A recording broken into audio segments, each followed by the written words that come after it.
In 1979, the Soviet Union invaded Afghanistan, sparking a brutal decade-long conflict that reshaped the Cold War. আসুন সেই সময় থেকে তালিবানের উত্থানের গল্পটা চট করে জেনে নেওয়া যাক।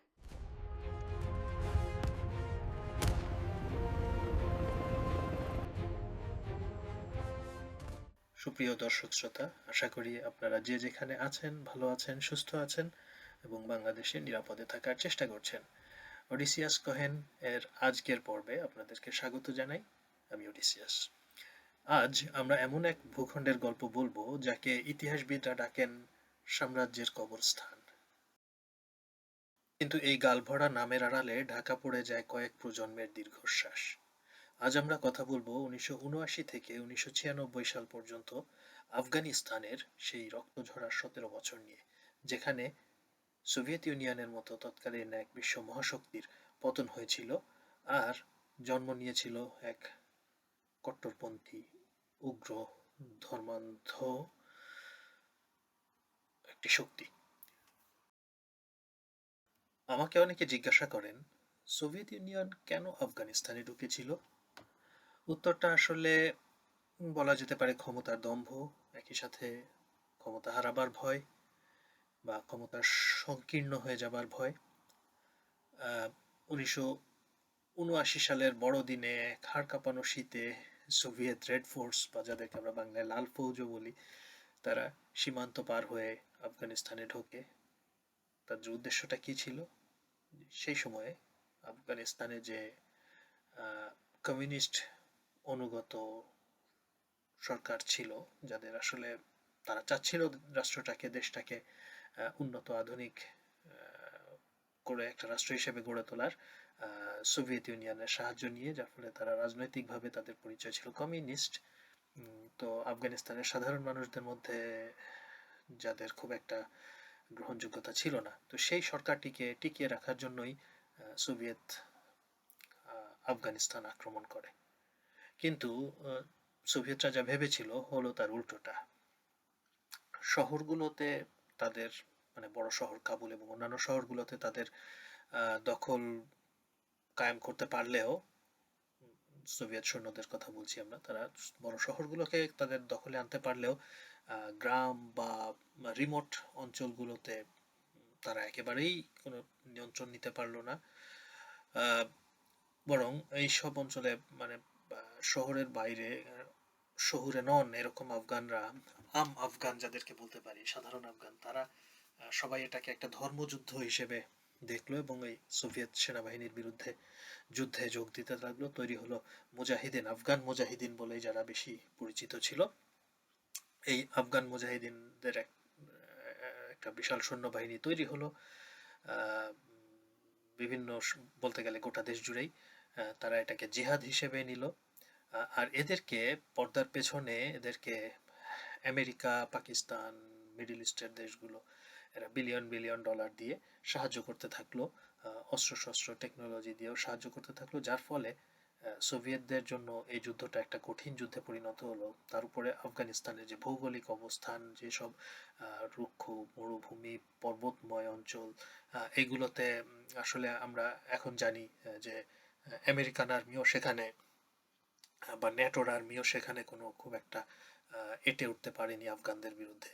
তো এরকম একটা যুদ্ধ, যেখানে তাদেরকে পেছন থেকে সহায়তা করছে তৎকালীন কোল্ড ওয়ারের সময়কার সোভিয়েত ইউনিয়নের চরম প্রতিপক্ষ আমেরিকা, যার ফলে যুদ্ধটা দীর্ঘ থেকে দীর্ঘায়িত হতে থাকলো। এবং 1986 সালের দিকে যখন আমেরিকা তাদের নতুন উদ্ভাবিত স্টিঙ্গার মিসাইল, যেটা কিনা সেই সময়কার বলতে গেলে আমরা বলতে পারি দ্বিতীয়, প্রথমটা সোভিয়েত ইউনিয়নের আবিষ্কার ছিল, SS-20 নাম ছিল খুব সম্ভবত, আরব ইসরায়েল যুদ্ধের সময় আরবদেরকে দিয়েছিল সোভিয়েতরা, যেটা কিনা মিশরের মাধ্যমে সেই মিসাইলের টেকনোলজি আমেরিকার কাছে চলে যায়, এরকমই শোনা যায়।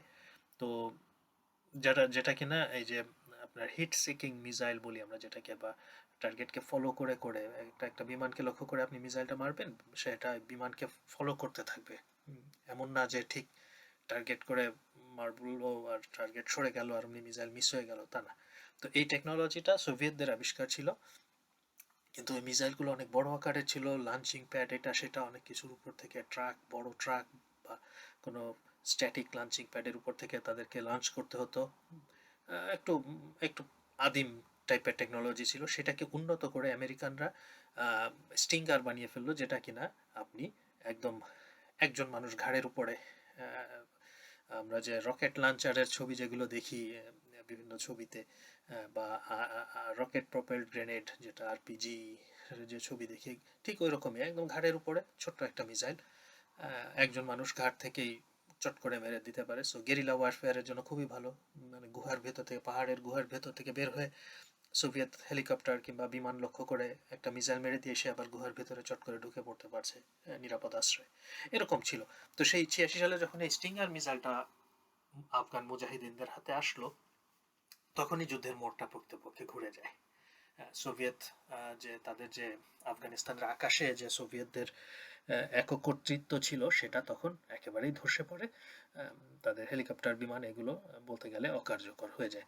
তো এরকম চলতে 1989 সালের শেষ দিকে যখন সোভিয়েত ইউনিয়ন উপলব্ধি করে যে না, এটা একটা লস প্রজেক্ট, এটা হবে না, এখানে তারা জিততে পারবে না, তখন তারা মিখাইল গর্বাচভ বোধহয় ছিলেন সোভিয়েত ইউনিয়নের প্রেসিডেন্ট বা চেয়ারম্যান, প্রেসিডেন্টই বলে বোধহয়, হ্যাঁ, তিনি আর কি তারা ডিসাইড করেন যে না, এটা আর চলবে না। সো 89 সালে যখন এভাবে বলছে যে শেষ সোভিয়েত সৈন্যটি আফগানিস্তান ছেড়ে চলে যাচ্ছে, তখন তাদের পেছনে পড়ে আছে 15,000 মৃত সোভিয়েত সৈন্য আর ধ্বংসস্তূপ হওয়া একটি দেশ। মানে আফগানিস্তানকে তারা ধ্বংসস্তূপ বানিয়ে ফেলেছিল, কিন্তু যুদ্ধটা জিততে পারেনি। তো প্রশ্ন হলো, শান্তি কি এসেছিল? উত্তর হলো না। সোভিয়েতরা চলে যাবার পর শুরু হলো আসল অরাজকতা।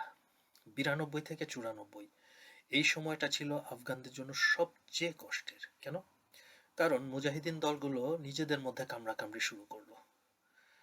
আমার যতদূর মনে করতে পারি, তিনজন বড় ওয়ারলর্ড, গুলবুদ্দিন হেকমতিয়ার, রশিদ দোস্তাম, আহমেদ শাহ মাসুদ, এরকম তারা নিজেদের মধ্যে কামড়াকামড়ি শুরু করলো। কে কোন, আফগানিস্তান মোটামুটি 3 ভাগে ভাগ হয়ে গেল, 3 অঞ্চল 3 জন ওয়ারলর্ডের কন্ট্রোলে চলছে, এবং তারা সবাই কাবুল দখলের চেষ্টা চালাচ্ছে এরকম।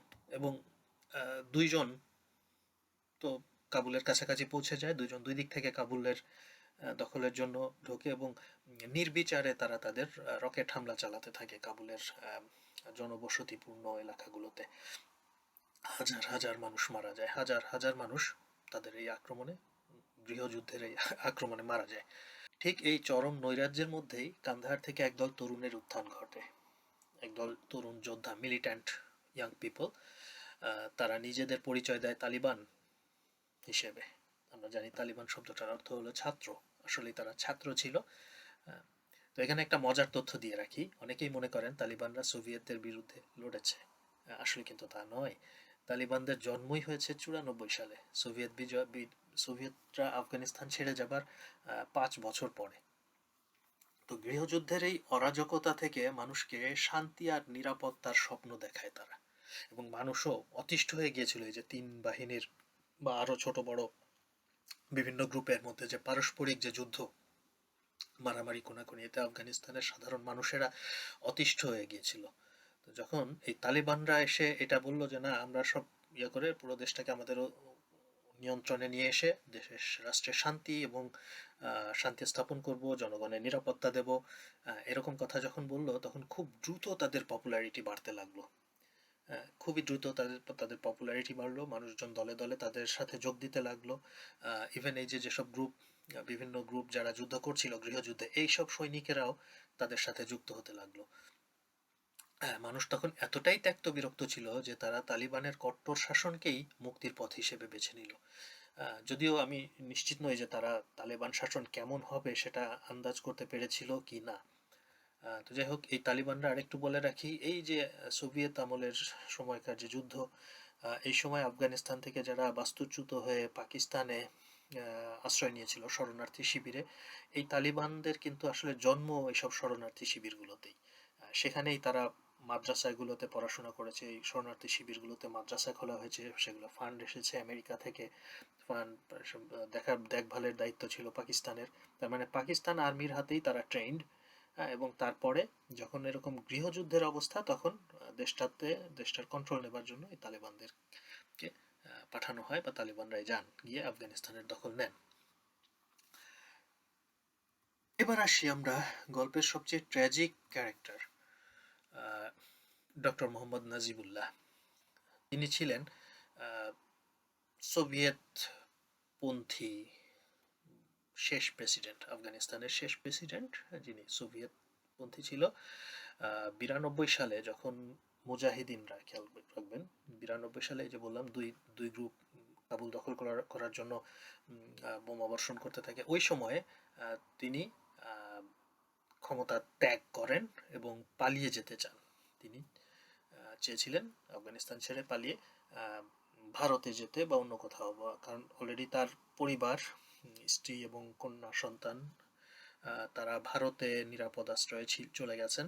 তো উনিও চাচ্ছিলেন সেখানে যেতে, কিন্তু এয়ারপোর্টে তাকে আটকে দেয়া হয়। এয়ারপোর্টে তাকে আটকে দেয়া হলে পরে তিনি তখন আশ্রয় নেন কাবুলের জাতিসংঘর যে কম্পাউন্ড ছিল, খুব বড় জায়গাটা না, সেই জাতিসংঘ কম্পাউন্ডে তিনি ডিপ্লোম্যাটিক আশ্রয় নেন। একটু ভাবুন তো, একটা দেশের প্রাক্তন প্রেসিডেন্ট দীর্ঘ 4 বছর একটি ছোট অফিস ভবনের ভেতরে বন্দি। মানে ওটা খুব বড় একটা এলাকা ছিল না, ছোট বন্দি। জানা যায় যে তিনি সেখানে পড়াশোনা করতেন, দু একটা বইয়ের অনুবাদ এইসবের কাজ করতেন। মূলত তিনি একজন শিক্ষানুরাগী ব্যক্তি ছিলেন। যাই হোক, তিনি জানতেন যে বাইরে বেরোলে মৃত্যু হবে। আফগানিস্তানের ওই কম্পাউন্ডের, ইউএন কম্পাউন্ডের ভেতরে উনি একটা ডিপ্লোম্যাটিক ইমিউনিটি পেতেন, তা না হলে যে মুজাহিদিনরা তাকে মেরে ফেলতো। তো 96 সালের সেপ্টেম্বরে তালিবানরা তখন কাবুলের দোরগোড়ায়। আমরা দেখলাম 94 সালে তালিবানরা আফগানিস্তানে ঢুকলো এবং তাদের কি বলা যেতে পারে, যদি বলি আফগানিস্তান মুক্ত করা শুরু করলো, কিংবা যদি বলি আফগানিস্তানের এলাকাগুলি তাদের করায়ত্ত করা শুরু করলো, যেভাবেই দেখি না কেন, তারা আফগানিস্তানের উপরে তাদের নিয়ন্ত্রণ প্রতিষ্ঠা করতে লাগলো। প্রতিদিন নিত্য নতুন জায়গা তাদের নিয়ন্ত্রণে আসতে লাগলো। তো সেরকম চলতে চলতে 96 সালে তারা কাবুলের দোরগোড়ায় পৌঁছে গেল সেপ্টেম্বরে। তো তখন আহমেদ শাহ মাসুদ, ওই যে মুজাহিদিনদের একজন কমান্ডার, নাজিবুল্লাহকে প্রস্তাব দিয়েছিলেন তার সাথে উত্তর দিকে পালিয়ে যাবার, আফগানিস্তানের উত্তর দিকে পালিয়ে যাবার। কান্দাহার, যেখান থেকে তালিবানরা আসছে, সেটা হচ্ছে দক্ষিণ দিকের। তো পালিয়ে যাবার প্রস্তাব দিলেন, কিন্তু নাজিবুল্লাহ ভাবলেন যে আমিও পশতুন, তালিবানরাও পশতুন, গোত্রগত দিক থেকে। তো উনি ভাবলেন যে তারা নিশ্চয়ই আমার সাথে খুব বেশি খারাপ কিছু করবে না। এই জন্য তিনি আর আহমেদ শাহ মাসুদের উপরে ভরসা করলেন না। এবং হ্যাঁ, আমরা জানি না আহমেদ শাহ মাসুদের সাথে গেলেও, কাবুলের বাইরে বের হলে বা আহমেদ শাহ মাসুদের নিয়ন্ত্রণাধীন এলাকায় যাবার পরে ডক্টর নাজিবুল্লাহর উপরে কি হতো না হতো আমরা ঠিক বলতে পারছি না। যাই হোক, উনি থেকে যাবারই চিন্তা করলেন, যে তালিবানরা যেহেতু পশতুন, হয়তো বা কিছুটা ফেভার পেতে পারেন। তো খুব ভুল ছিল সেই সিদ্ধান্তটা। এখন আমরা ভুল বলতে পারি, ওই সিদ্ধান্ত, উল্টো সিদ্ধান্তটা যে সঠিক ছিল তা কিন্তু আমরা বলতে পারছি না। যে আহমেদ শাহ মাসুদের সাথে চলে গেলে সেটা সঠিক হতো কিনা আমরা বলতে পারছি না, কিন্তু এই সিদ্ধান্তটাও কাজে আসেনি। 27 সেপ্টেম্বর ভোরে তালিবানরা জাতিসংঘের ওই যে ডিপ্লোম্যাটিক ইমিউনিটি যেটা দেয়া ছিল তাদেরকে, যে কেউ ওটা ইনভাইট করবে না, তারা এসব মানেনি। কোনো আন্তর্জাতিক নিয়ম কানুনের বালাই না মেনে তারা দেয়াল দরজা ভেঙে ওই কম্পাউন্ডের ভিতরে ঢুকে ডক্টর নাজিবুল্লাহকে টেনে হিঁচড়ে বের করে। ওনার সাথে ওনার ভাইও ছিলেন একজন, দুজনকেই টেনে হিঁচড়ে বের করে। তারপরে তাদেরকে নির্যাতন করা হয়, অমানসিক পেটানো হয়, গাড়ির পেছনে, ট্রাকের পেছনে বেঁধে ট্রাক চালানো হয়। মানে এই নির্যাতন করার আগে তাদেরকে তাদের ওই প্রেসিডেন্ট যেখানে বসবাস করতেন 92 সালের আগ পর্যন্ত, প্রেসিডেন্ট হাউস যেটা, সেখানে তাদেরকে নিয়ে যাওয়া হয়। তারপরে সেখানে তাদের উপরে অত্যাচার করা হয়, প্রচণ্ড পেটানো হয়। অনেকে বলেন যে ডক্টর নাজিবুল্লাহকে খোঁজাকরণ করা হয় জীবিত অবস্থাতেই, তাকে খোঁজাকরণ করানো হয়। তারপরে তাদেরকে ট্রাকের পেছনে বেঁধে এরকম টেনে হিঁচড়ানো হয়। হয়তো বা বাই দিস টাইম তারা মারা গেছেন, কিন্তু তারপরে তাদেরকে গুলি করা হয়। গুলি করে মৃত্যু নিশ্চিত করা হয়, এবং তারপরে তাদের রক্তাক্ত নিথর দেহ দুটি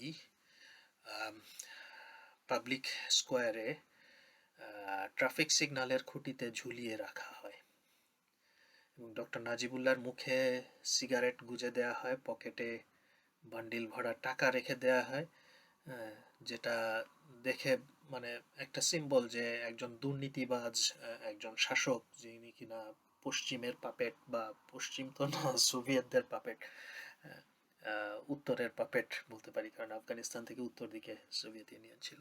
যাই হোক, তো এরকম একটা সিম্বল রাখা হয় এবং দেশবাসীকে সেটা দেখতে বাধ্য করা হয়। একটা একটা মেসেজ দেয়া হয় যে আগের দিন আর নাই, নতুন যুগের শুরু। সেই যুগটা অন্ধকার না আলোর, সেটা আমরা পরে জানতে পারবো। তো নজিবুল্লাহ সেই ঝুলন্ত মরদেহ ছিল আধুনিক আফগানিস্তানের শেষ চিহ্ন, এটা বলতে পারি, কারণ তারা আফগানিস্তানে নজিবুল্লাহ বা তার আগে বাবরাক কারমাল, বা তারও আগে নাম ভুলে গেলাম, তারা যখন ক্ষমতায় ছিল, রাষ্ট্র ক্ষমতা পরিচালনায়, তখন সেখানকার স্কুল কলেজ বিশ্ববিদ্যালয়গুলো নারী স্বাধীনতা, একটা যদিও কমিউনিস্ট পার্টি কিন্তু অনেকটা সেকুলার ডেমোক্রেটিক চর্চা ছিল। ডেমোক্রেটিক হয়তোবা বলা যাবে না, কিন্তু একটা সেকুলার সোসাইটির, আধুনিক সেকুলার সোসাইটির হবার একটা চেষ্টা ছিল তাদের মধ্যে, কিন্তু সেটার ডক্টর নাজিবুল্লাহর মৃত্যুর সাথে সাথেই সেটা শেষ 96 সালে, আজ থেকে প্রায় 30 বছর আগে বা 29 বছর আগের ঘটনা বলছি। তো ইতিহাস আসলে খুব নিষ্ঠুর। আজ যখন আমরা আফগানিস্তানের দিকে তাকাই, তখন সেই পুরনো স্মৃতিগুলো মনে পড়ে। এইগুলো আমি আমার চোখের সামনে ঘটতে দেখেছি। টিভিতে, বাংলাদেশের টিভিতে নিউজ আসতো, আফগান যুদ্ধের প্রায় প্রতিদিনই খবরাখবর দেখাতো, এবং এই ঘটনা প্রবাহগুলো এভাবে ঘটেছে, বিশ্ব মিডিয়াতেও এসছে।